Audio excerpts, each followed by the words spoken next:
Queridos irmãos, queridas irmãs, então esse vídeo é de número 460, Diálogo com a Sombra, Hermínio Miranda, Magos e Feiticeiros. Então, dando sequência nos vídeos anteriores, né? Nós vamos retornar aqui, nós vamos voltar umas 3, 4 linhas para darmos sequência, porque assim fica melhor, né, nessa sequência. Então, Hermínio Miranda, ele continua nos dizendo assim: quando a Igreja Católica, né, resolveu entrar em cena para coibir a prática, houve-se um momento em que a Igreja Católica, o clero, né, o catolicismo, ele resolveu entrar assumindo a responsabilidade de extirpar da face da terra esses bruxos, esses magos, esses feiticeiros. Mas que, na verdade, conforme já dissemos nos vídeos anteriores, de bruxo, de mago, de feiticeiro, não havia nada. Nunca existiu magos, feiticeiros e bruxos. Essa certeza temos principalmente depois de 18 de abril de 1857, com a codificação da doutrina dos espíritos, que nos esclarece a respeito desse fenômeno natural e não sobrenatural. Porque não existe fenômeno sobrenatural. Não existe paranormalidade. E sim, é um fenômeno natural, que faz parte das leis da natureza de Deus. Em tudo existe o magnetismo. Nós precisamos entender que tudo é energia. E é óbvio que esse magnetismo faz parte, sendo oriundo dessa energia. Mas houve-se um momento em que a Igreja Católica resolveu assumir, né, essa liderança. Como se diz assim, nós vamos assumir essa responsabilidade e nós vamos acabar com esses falsários, com esses mistificadores. Isso é obra do demônio. Nós vamos acabar com esses bruxos, com esses feiticeiros, com esses magos. Mal sabiam eles que eles, agindo dessa forma,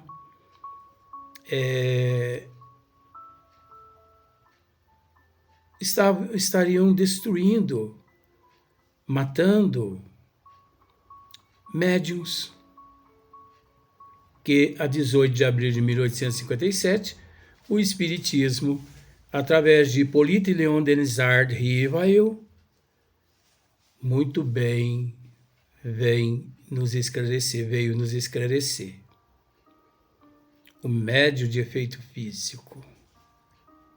Todos nós, praticamente, somos portadores desse fluido, desse magnetismo, uns mais, outros menos, não é? Então nunca existiu bruxo, feiticeiros, magos. É óbvio que sempre existiu esses seres dotados dessa energia, desse magnetismo, mas que por falta de conhecimento sempre se utilizaram desse magnetismo para fins negativos. Falta de conhecimento, primitivismo. Agora, é preciso entender que, por exemplo, conforme já dissemos em outros vídeos, então, por exemplo, você recorre a alguém para me destruir. Tudo bem. Se eu me encontro desestruturado emocionalmente, psicologicamente, se eu ajo na imoralidade, contrário aos desígnios das leis divinas aqui na Terra, tenha certeza de uma coisa que eu vou te dizer: uma simples gripe pode me matar. Não precisa ser esses fluidos oriundos desses médios de efeito físico, desses espíritos tenebrosos nas encruzilhadas, desses, denominados bruxos, feiticeiros. Não precisa ser.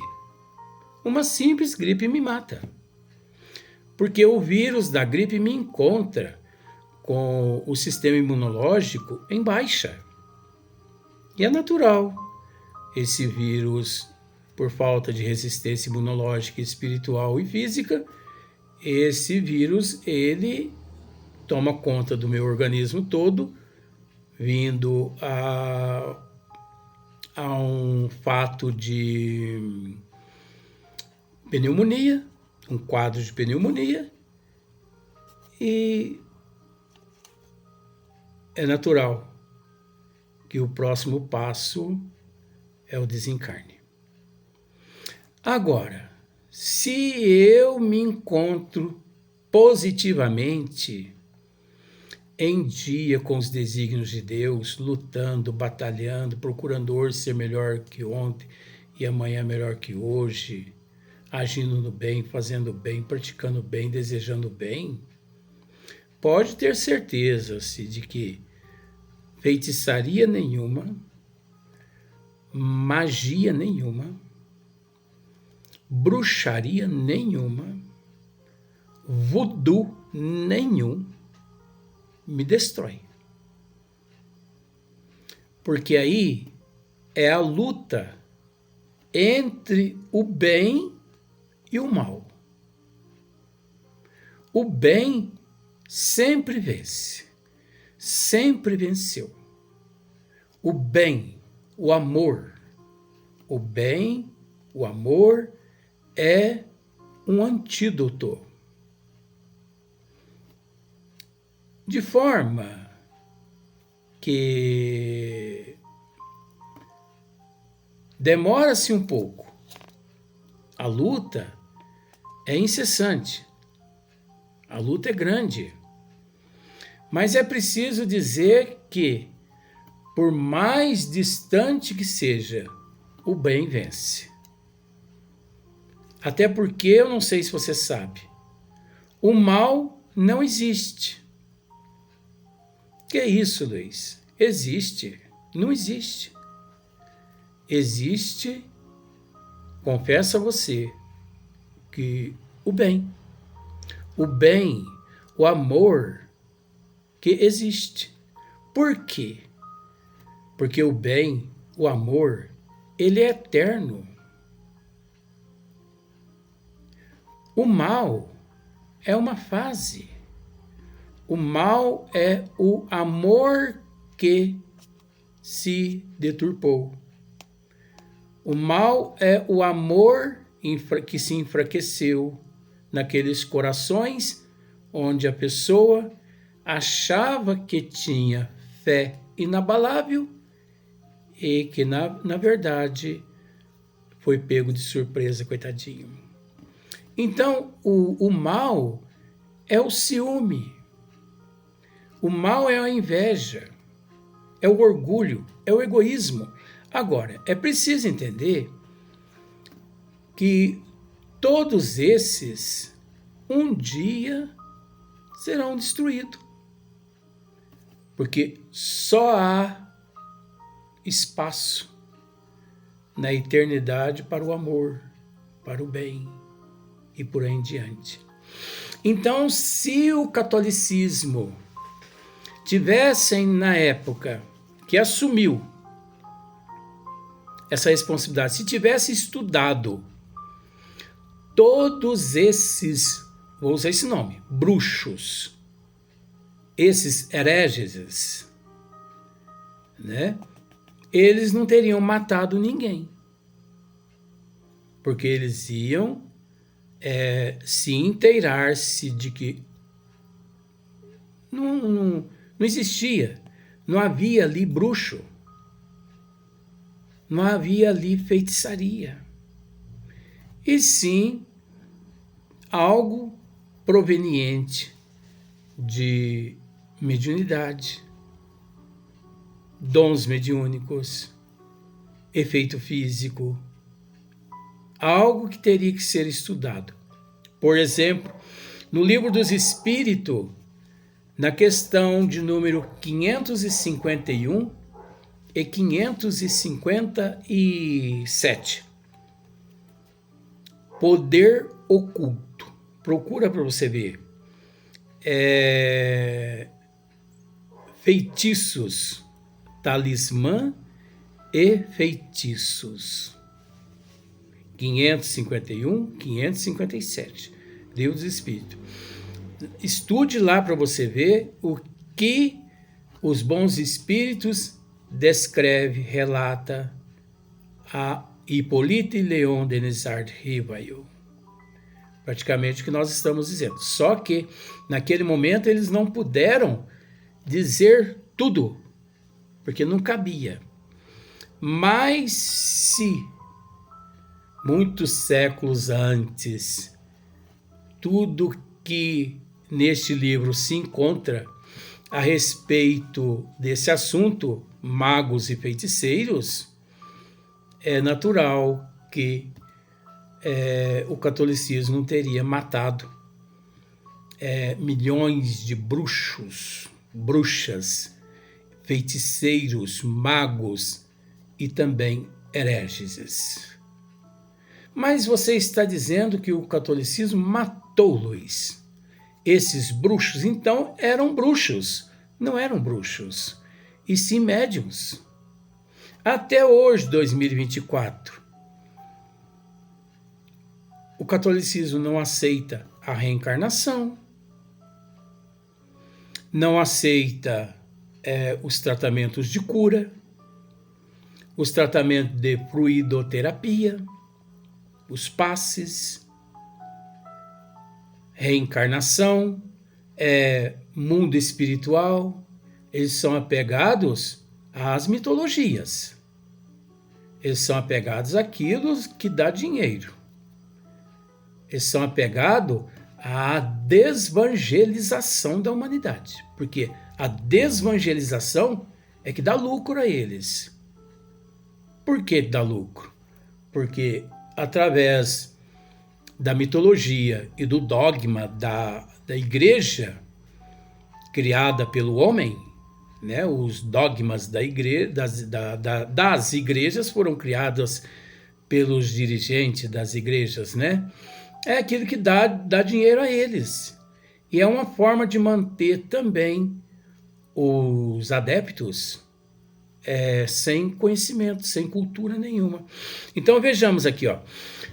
Quando a igreja resolveu entrar em cena para coibir a prática, criou-se um clima de terror que, ao mesmo tempo em que combatia as crendices, parecia atribuir-lhes certas substâncias que mais as autenticavam na imaginação do povo inculto. Olha só. Porque ninguém combate aquilo que não teme. Então, nós só combatemos o que nós tememos. Então, as consequências dessas impiedosas perseguições foram danosas e lamentáveis para o entendimento do fenômeno mediúnico. Olha só. Danosas e lamentáveis para o entendimento do fenômeno mediúnico. É o que nós estamos acabando de dizer aqui, né? E é bem provável que a notícia que os espíritos superiores vieram trazer a Kardec, na questão de número 551 e de número 557, no século XIX, pudesse ter sido antecipada de um século ou mais, se em vez de queimar os médiuns medievais,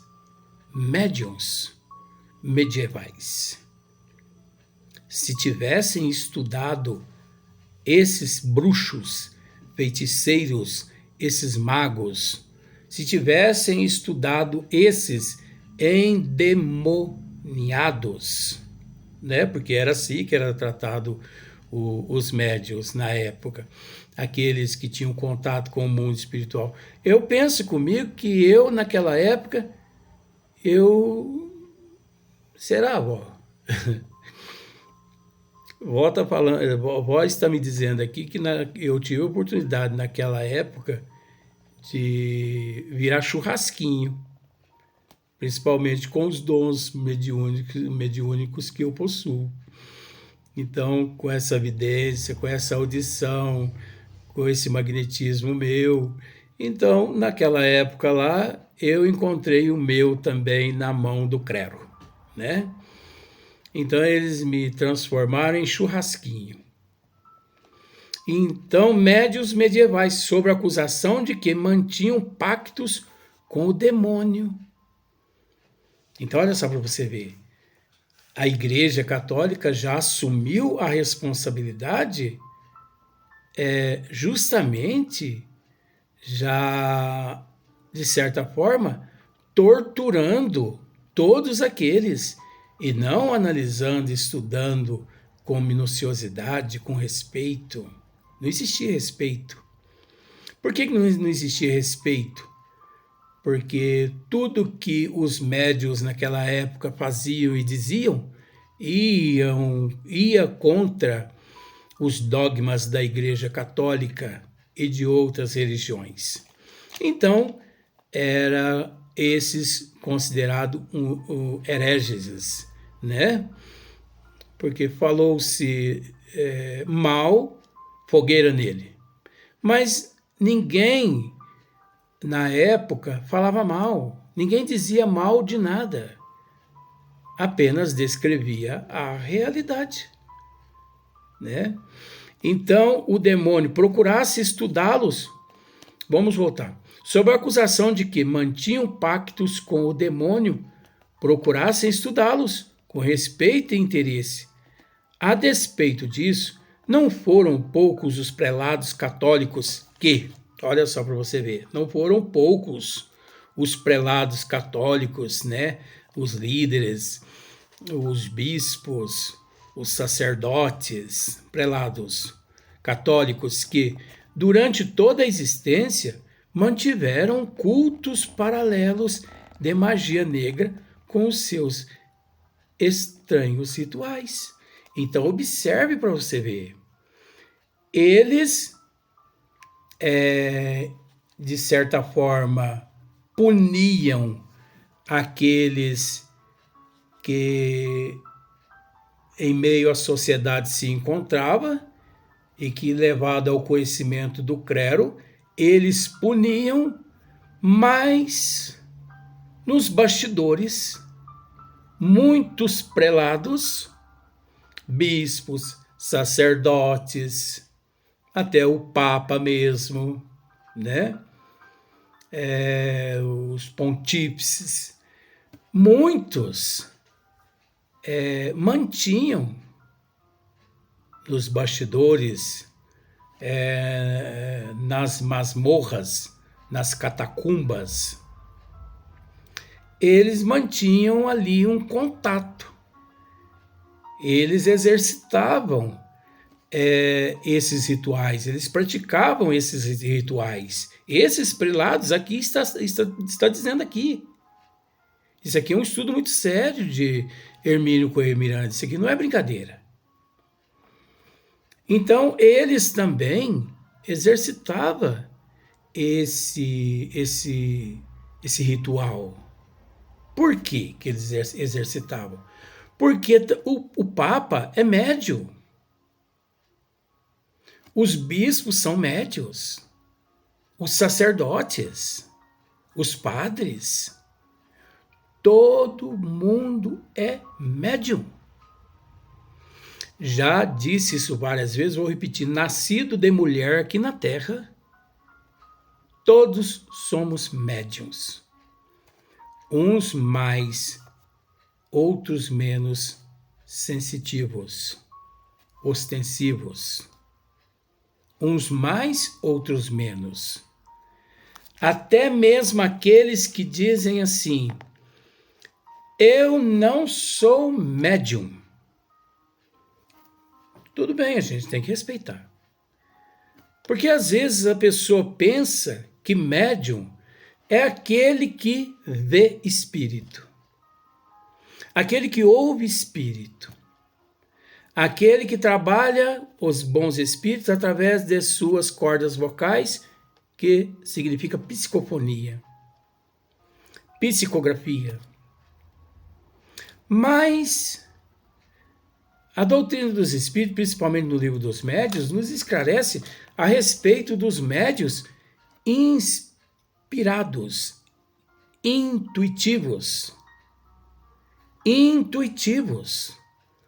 Quantos milhões de vezes você, que sempre teve coragem de assumir que nunca foi médium, quantos milhões de vezes você, uma inspiração positiva, você recebeu?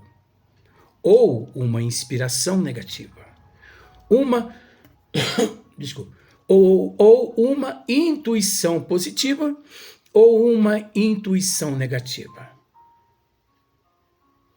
Muitas pessoas acham que, nesse momento, o que lhe acontece é sorte.